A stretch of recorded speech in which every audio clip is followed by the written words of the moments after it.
Hoorah! Semper Fi! And happy birthday to all the sailors and the Marines and all the service members of this incredible ship. Please, please, ladies and gentlemen, take a seat. You know, I know it's 100 degrees out here, but my speechwriters wrote me a nice 9-hour address, so it's going to be a long day. A long day. But let me start by saying, first of all, thank you for being here on this incredibly historic occasion. I have to give a shout out to Admiral Caudle and, of course, Acting Secretary Cal, two great Americans. Thank you for your leadership and for everything you've done to prepare us for this incredible celebration today. And I also, of course, got to give thank you, but also special greetings from the President of the United States for reviving this incredibly proud naval tradition as we celebrate 250 years of American daring and 250 years of American naval excellence. Today,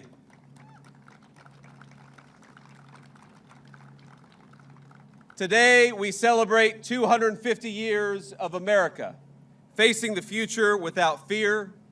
We celebrate 250 years of proving what a free people can achieve by the providence of our almighty Creator. I want to welcome the incredible sailors who are with us today, all the Marines, the Coasties, and countless others from all of our forces who serve our nation and do so proudly. And I especially want to thank and welcome our wounded warriors and Gold Star families, many of New York's finest police officers and bravest firefighters, and of course we have a number of local leaders from across this tri-state area. I'm honored to welcome the dozens of Navy chiefs and other guests from other countries around the world who represent the vessels joining us in today's review. And to the Americans who are watching back home, we have over 50 countries from all over the world who chose to send fighters or naval vessels here to honor our country. And we say from the bottom of our hearts, we are grateful for our friends, grateful for our allies on this special anniversary. It is a very American thing to ring in 250 years of American history by parading our naval and Air Force might for the world to see. But I can't help but consider that 250 years ago, the waters of New York Harbor looked very, very different. While the Continental Congress met in Philadelphia to ratify the Declaration of Independence, General Washington was right here in Manhattan, peering out on this beautiful land and beautiful sea. His attention was fixed on the horizon, watching for sails of the most powerful navy on earth.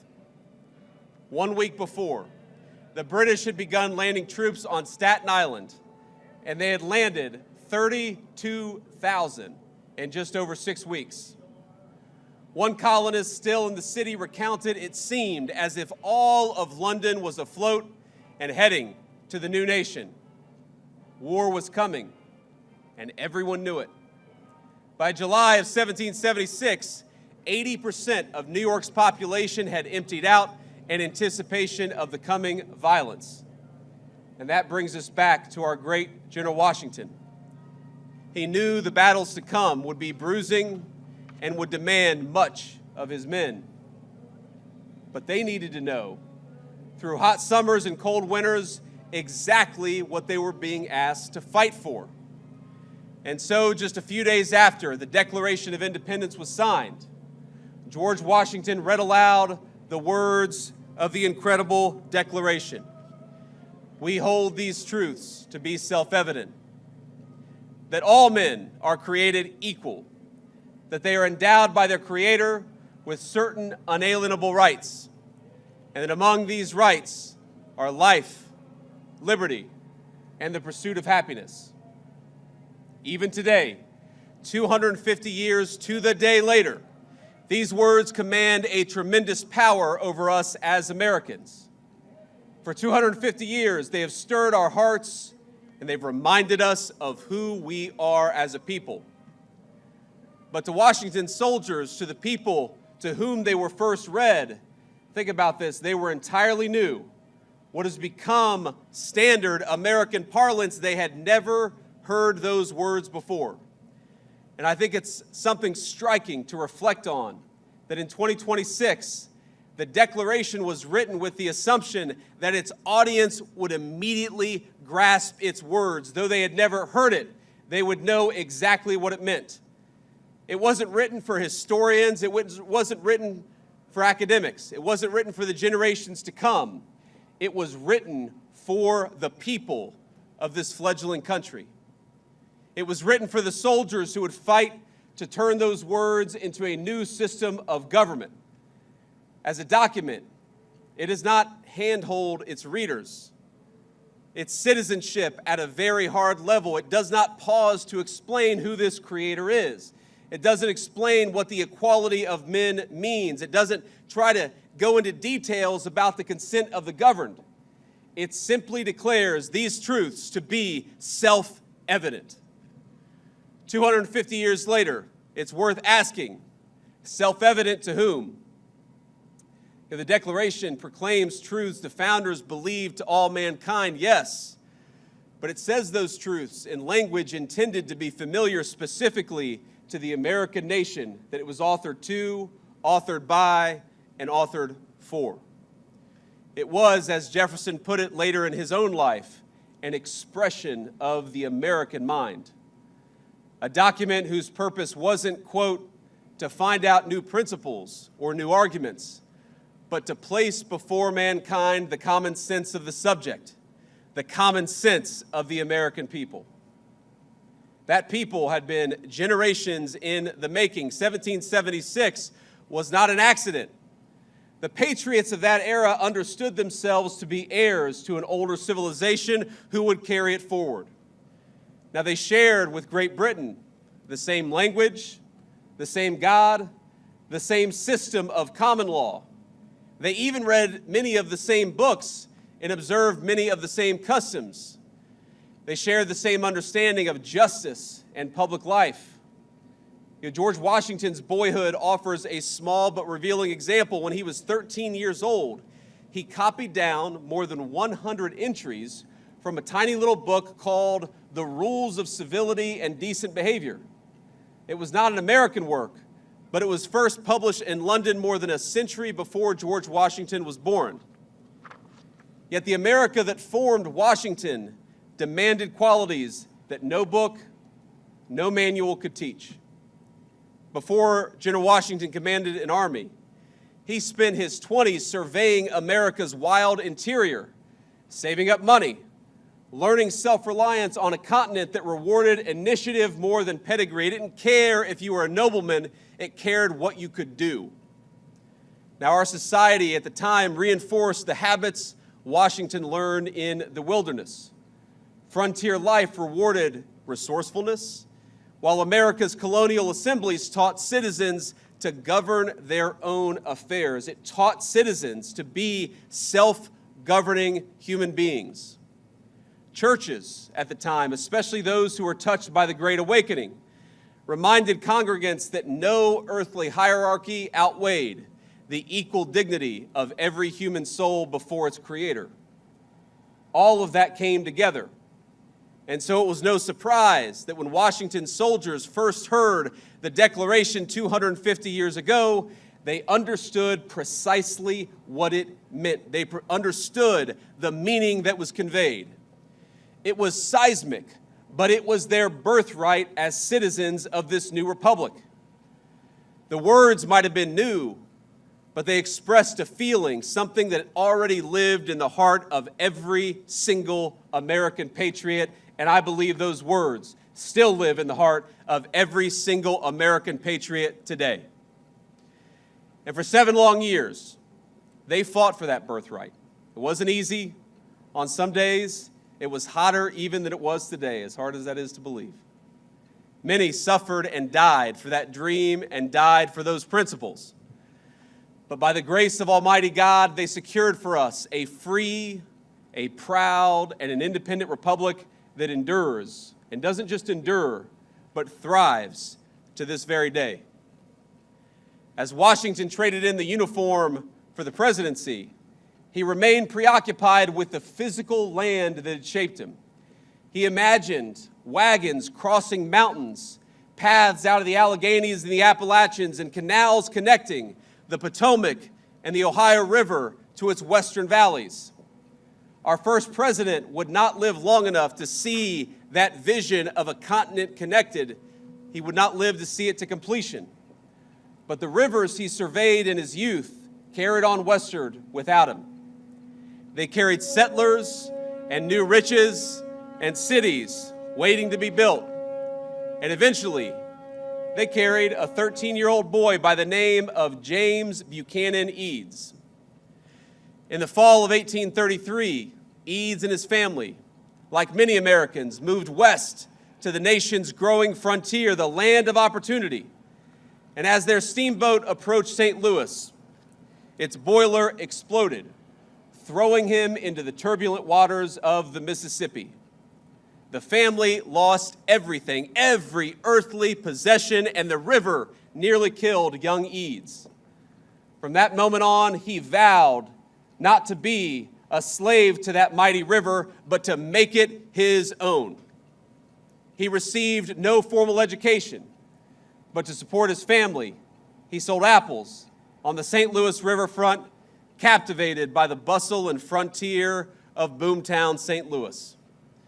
At 16, he took a job on the water, and not long after, he conceived of an idea that most engineers at the time, they thought it was crazy.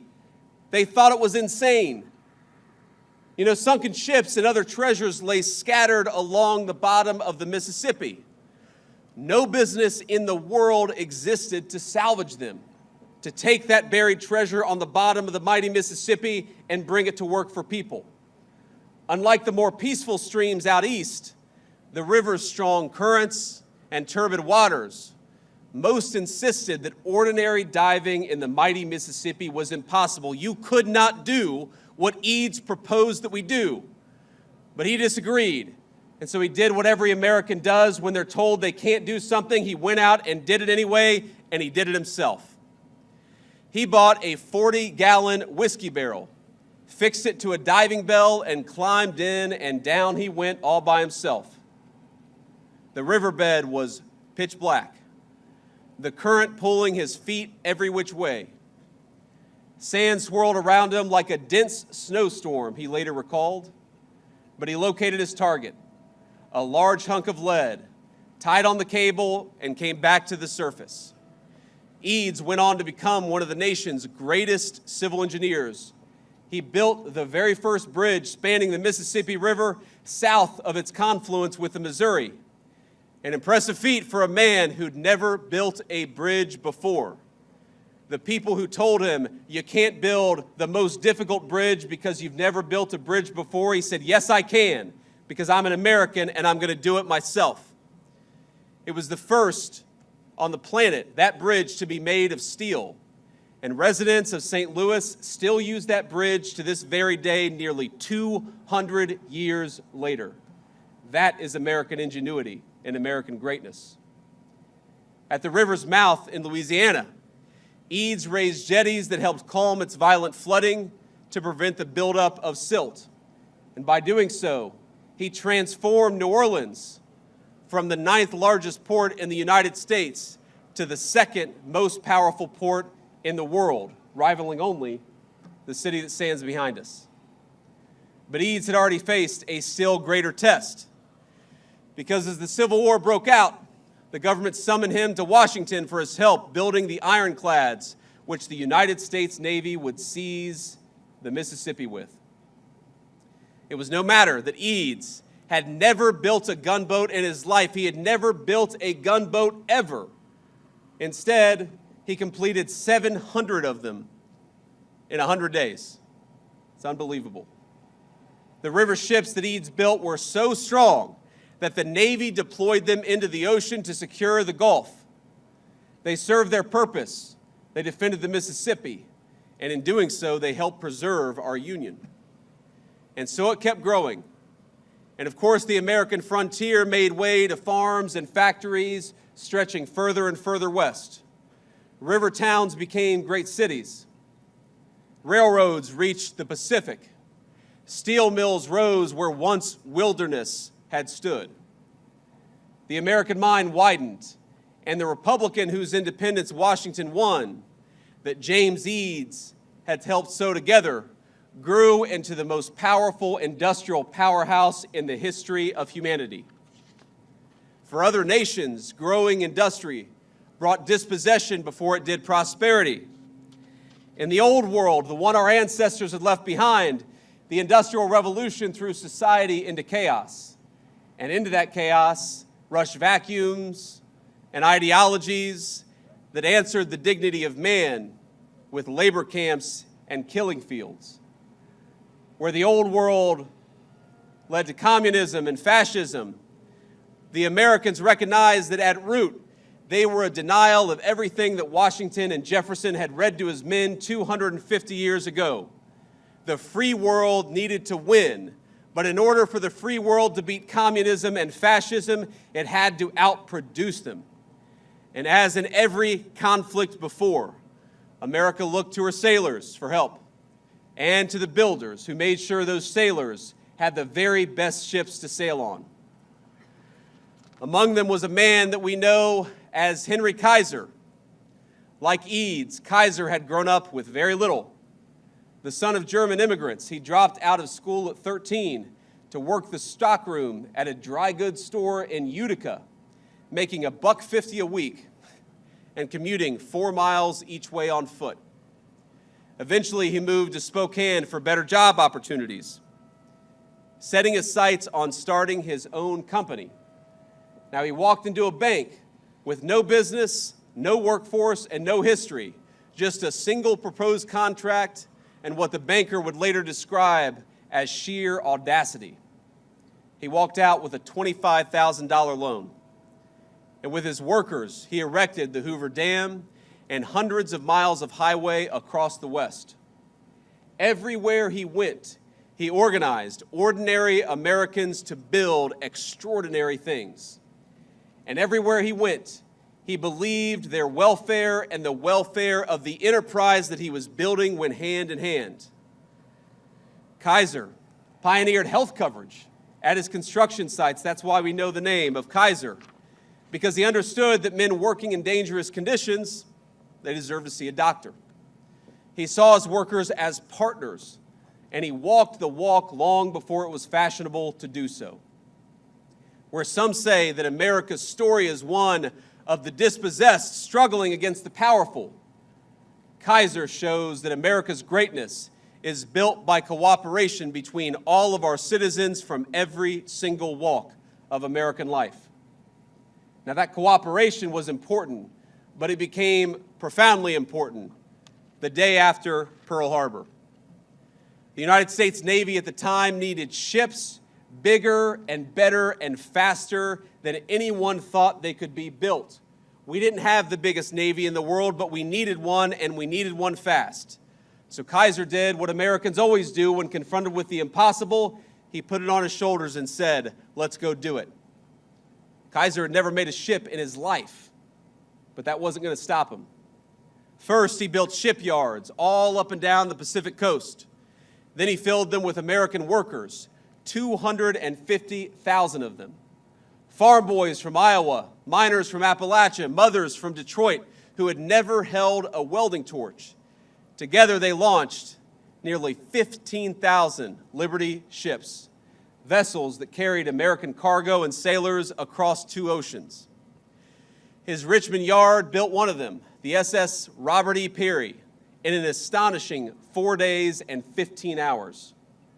The shipbuilders Kaiser hired, they weren't just a means to an end, they were his partners. Kaiser looked at his workers and saw people, Americans who got sick, who had families to raise, who showed up in Richmond and Portland with little more than a hat in their hand, but who had amazing potential. He saw the potential of normal Americans when unshackled from destitution.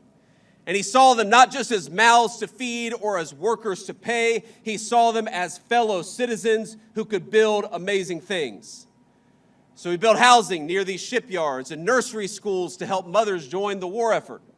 He extended the health plan he had started at his dams to every worker in every yard, opening it to the public after the U.S. won World War II. And though separated by generations, I tell the story of these three men because Kaiser and Eads and Washington, they were exactly the kind of men that Jefferson wrote the Declaration of Independence for. Kaiser was an American. He looked at what needed doing and he did it, and he trusted the men and women around them to do the same, knowing that he could only do his job if they did theirs too. Our Declaration of Independence may have spoken to universal human truths and broadly shared human desires. Of course it does. But it was a document written by and for a particular kind of people, the American people.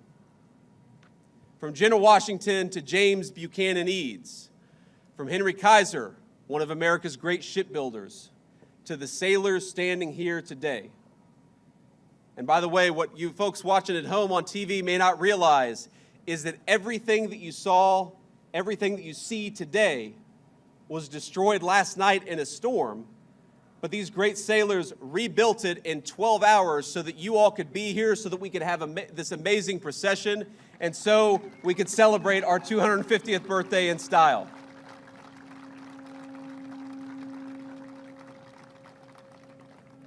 All of us, connected through the generations, rich and poor of every job, we are a people formed by generations of self-governance and personal industry. We are formed by Frontier Assembly Hall and congregation, by River Valley and prairie and factory floor. We are formed by the conviction that we are bound to one another, not only by bloodline nor creed alone, but by a common character, a shared fate, a shared future. Ladies and gentlemen, I have to address what we will hear from some loud voices today, because as much as all of us, whether we're Democrat or Republican, whatever our political persuasion, all of us are celebrating. But you will hear a couple small but loud voices today speak obsessively not of our national greatness, but of our national imperfections. They will speak of the powerless and the dispossessed. They will tell you that America is just another country where the weak struggle against the strong. And if they acknowledge that there is anything to be proud of in our history, they'll say it's the fact that sometimes the powerless have won a zero-sum battle. They're wrong. They'll talk about America's sins with the anger and zeal of a brimstone preacher, but without any of the grace or forgiveness that must be present in the Christian faith. These people misunderstand the essence of America, from Thomas Jefferson to Henry Kaiser. They misunderstand that we all have moments of great power despite those very real imperfections. That there are victims and heroes who live inside of each of us, from the most ambitious leaders and builders to steel welders like my grandfather. People who had their own role to play in turning this dangerous wilderness into the proudest civilization in history. So what I'd ask you to do, my fellow Americans, on our 250th birthday, is to reject the two-dimensional view of your fellow citizens and reject the two-dimensional view of your country. Reject that America is a place for zero-sum thinking, because it is not. Our history is one of people carving a great civilization out of the wilderness. Reject the view of your nation that sees only its sins, but not its grace and its greatness. Everything that we have done as a country, we have done together. Not as citizens divided against each other, but as a common people working towards a common future. When we won our independence, we were led by General Washington to liberty and greatness, but marching ahead of him were thousands of boys from all over the new nation who gave Washington's military genius its foundation and its firepower. When we saved the world in World War II from tyranny in the 20th century, of course we needed great military leadership and tactical genius from our generals, but we also needed Rosie the Riveter, Iowa farm girls who built the machinery of war, and the sweethearts they sent to a world away to storm the beaches at Normandy. When we went to the moon, Of course, our great astronauts flew the rockets, and our great men of science and engineering built them. But there were clerks and janitors and welders like my grandfather who each played their distinctive American part. All of us have a part. All of us had our part, our role to play in creating 250 years of a proud American story. And all of us will need to do our part to create the next 250 years of American greatness. So I say to all my fellow Americans, I'm proud of you. Happy birthday. And happy birthday to our great nation. Today, my friends, we celebrate. And tomorrow, we get back to work. God bless you. Thank you for having me. Hello, Detroit Auto Worker. If you like this video, then like, share and subscribe to Mirror Now.